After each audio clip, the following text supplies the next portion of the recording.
Hey y'all, welcome back to Crystal's Texas Garden, Kitchen Edition. I am super excited to bring this recipe to you guys today. Today I will be showing you how to make my bomb enchilada sauce. And I think once you try it, you'll agree that it's probably way better than anything you'll find at the store. The best part about this recipe is simple ingredients and super easy to make. The better part about this recipe is that you can can it and make it shelf stable. Yep, and I'm going to show you how to do that too. Now, if you're new around here, welcome. And if you're all about cooking from scratch and learning how to preserve your own food, go ahead and hit that follow button and don't forget to hit the bell icon so you're notified every time I post a new video. All right, it's time to get started. First things first, gotta put the hair up and get an apron on.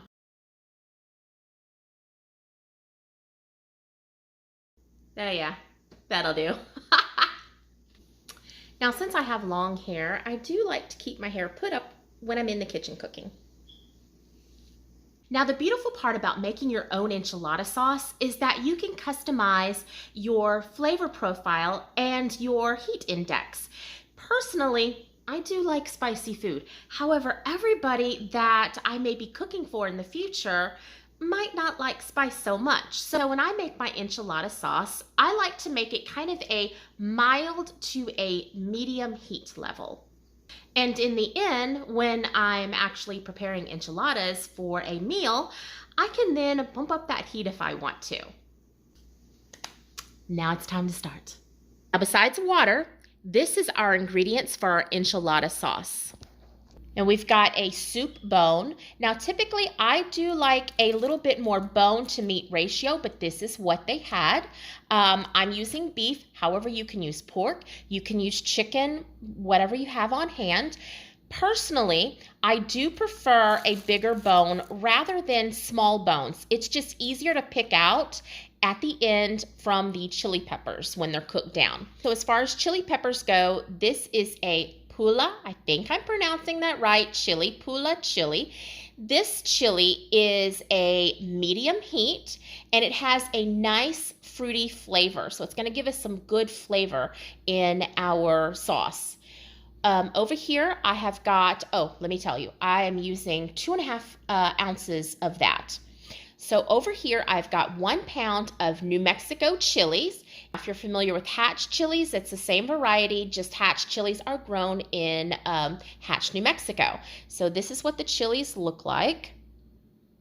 And they are a mild chili. And then over here I have got another pound of ancho chili peppers. The ancho is the mature, dried out poblano pepper. And that's what they look like. I have also got sea salt. We'll be using that at the very end. And last but not least, a couple of onions. So I'm going to start today by washing all of my chili peppers, removing the seeds and the stems. I'm actually not de-seeding them. What I'm doing is I'm just removing the woody stem from the pepper, and whatever seeds are loose, we're just going to knock those out. And I'm just dumping them into the trash over here. See? Just like that. Okay. And trust me, there are seeds all over the place.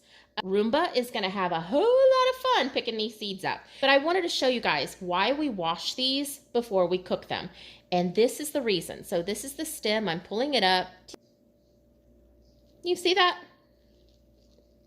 That is just dust and dirt from storage. You don't want to eat that. You definitely don't want to eat that. That's why we wash it. And there's the seeds, and we just dump them out. I don't know if you can see my gloves, but I've already done like 2 pounds, and you can, it's probably hard for you to see, but they're filthy. They're absolutely filthy. Even if you were to grow these and dry them out, I would still wash them. you know, even if it came straight out of my garden, I would still wash them. Okay, so just to wash them, all we're going to do is just in water, you're just going to slosh them around just like this. Okay?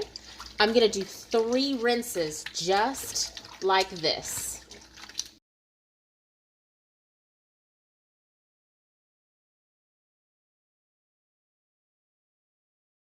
So as you can see, as I slowly poured that out, look what's left. Do you see all that? Do you see all that dirt? Look at that. That's why we wash. We don't want that dirt in our food.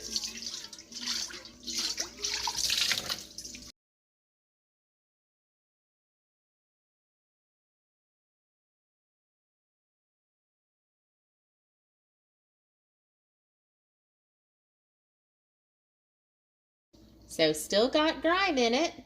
Not nearly as much, but we've still got it. We're going to do one more rinse.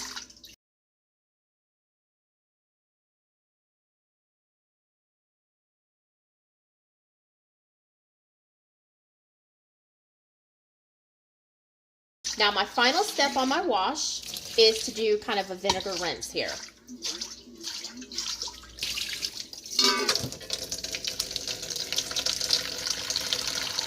It's just plain white vinegar, 2 splashes. Let it sit for, 5-10 minutes, and then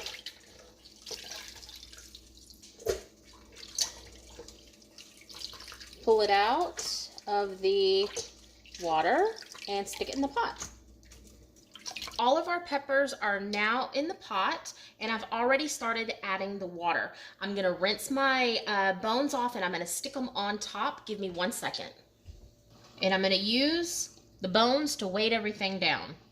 So what we wanna do is just add enough water in to cover everything. So I'm gonna keep adding water.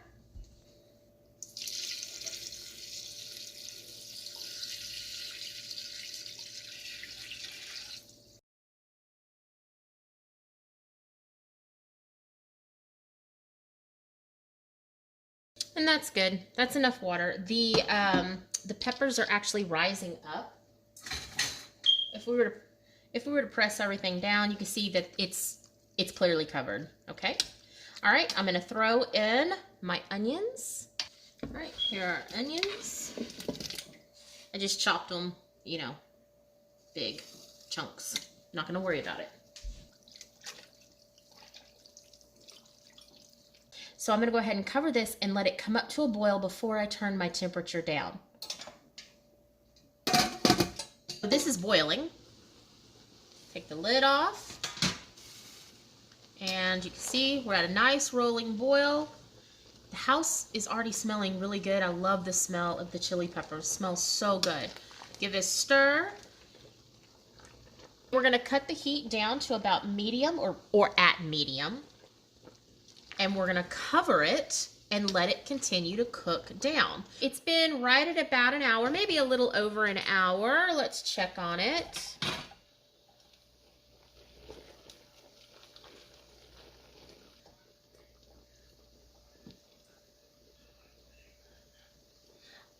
I really think that this could cook just a little bit longer. It's still not as soft as I would like it to be. So I'm gonna come back and take a look at it in about 30 minutes. But yeah, moving right along.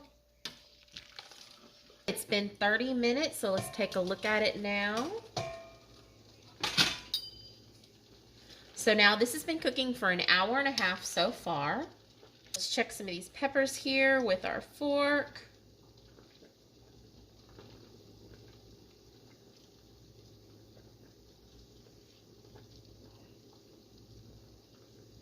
I'm gonna let it go another 30 minutes. Now this has been cooking for 2 hours, and oh yeah, Pierce is really nice now. So the magic number for this was 2 hours, and really and truly it was because of these really thick-skinned peppers right here.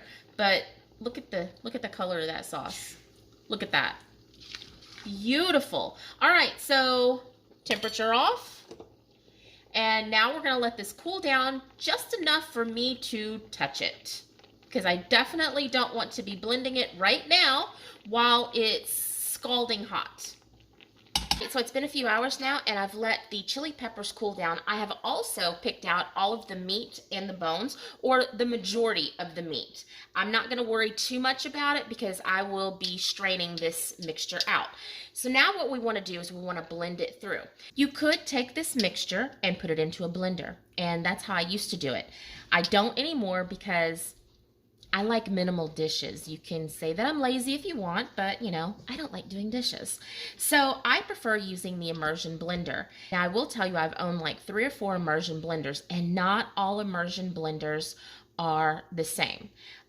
This is not a sponsored ad, but this is my preferred choice in immersion blenders. It's a little bit more expensive, but it's well worth the money, and if you're not careful, you can overblend.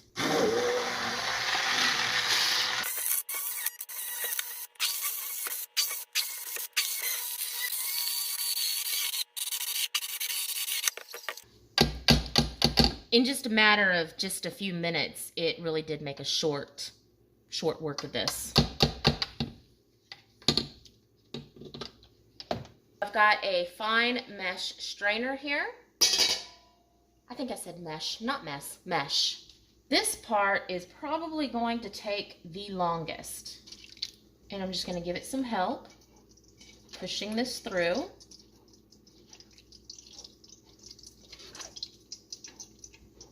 We just want to get rid of any of the skins from the chili peppers, any meat that may be in here, the seeds. All we want is the beautiful, beautiful liquid that's left.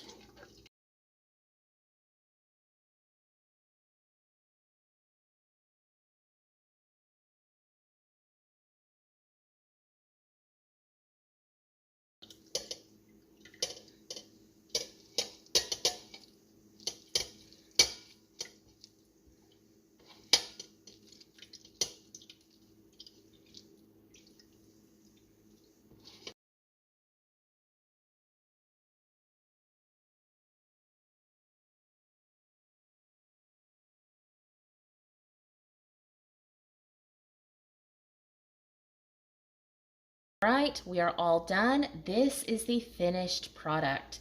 It is beautiful and silky, and it smells absolutely delicious. Now you'll notice that I didn't add any salt to this. That's because I'm planning on canning it, and I'm going to add salt to each jar. Now, if you're not planning on canning this, and let's say you're making a small batch to use immediately, then yes, you'll want to salt it to taste. Or let's say you want to put it in the freezer and add a little bit of salt at that time.